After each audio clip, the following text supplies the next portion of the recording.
ঠিক আছে, অনিমেষ শুরু করছি। কোনো কথা বলবি না। দাদা শুরু করলাম।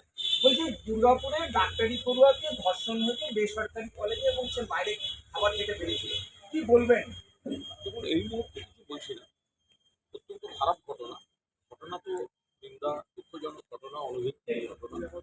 এবার কি হয়েছে, কেন হয়েছে, কারা করলো, চেনা পরিচিত কেউ কোনোভাবে তাদের কোনো ভূমিকা ছিল কিনা, এগুলো পুলিশ খতিয়ে দেখছে।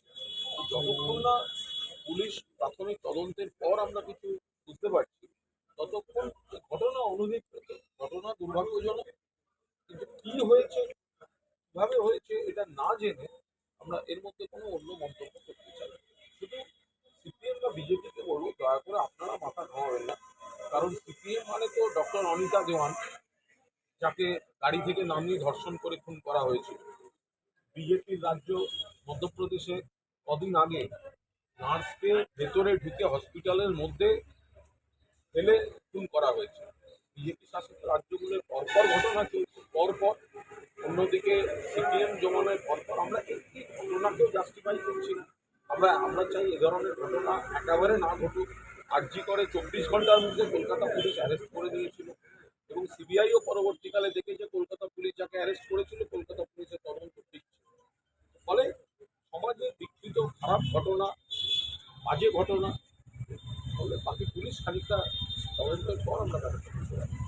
দ্বিতীয় হচ্ছে যে এই বীরবা হাঁসদা গত দুদিন আগে বিজয় সম্মেলন থেকে বলেছে যে রাজ্যে যেন কোথাও এমন একটা খুঁটি না থাকে যেখানে বিজেপি পতাকা বাঁধতে পারে, এই হুঁশিয়ারি কি প্রয়োজন ছিল? তা বীরবাহা হাঁসদাকে যদি এরকম রুচিবিহীন আক্রমণ করে থাকে, ওই একবার বীরবাহাকে বলবে যে বীরবাহা হাঁসদা আমার জুতার নিচে থাকে। একবার একটি আদিবাসী মেয়ে, মাননীয় মন্ত্রী, জন্মদিনের দিন সে আগরতলা যাচ্ছে দলের অ্যাসাইনমেন্টে, ভোর 4টে ঝাড়গ্রামে বাড়ির থেকে গাড়িতে বেরিয়ে দমদমে বিমানবন্দরে এসছে। সেখান থেকে প্লেন ধরার আগে একটা ছোট কাপ কেক খাচ্ছিল। সেখানে আমরা 3-4 জন যারা টিমে ছিলাম ঢুকে গিয়ে বলেছি হ্যাপি বার্থডে, শুভ জন্মদিন, ভালো থাকবেন। সে সেই ছোট কেক থেকে প্রত্যেককে একটা 1 চামচ করে দিয়েছে। তাই নিয়ে বিজেপি আর রুচিহীন ডেস্টিনেশন বার্থডে হয়েছে কলকাতা বিমানবন্দরে।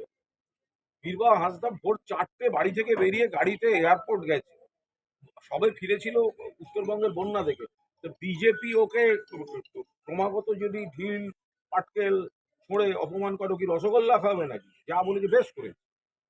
আর দ্বিতীয় যে এসআইআর এ দেখছি এখনো পর্যন্ত মানে বিএলওদের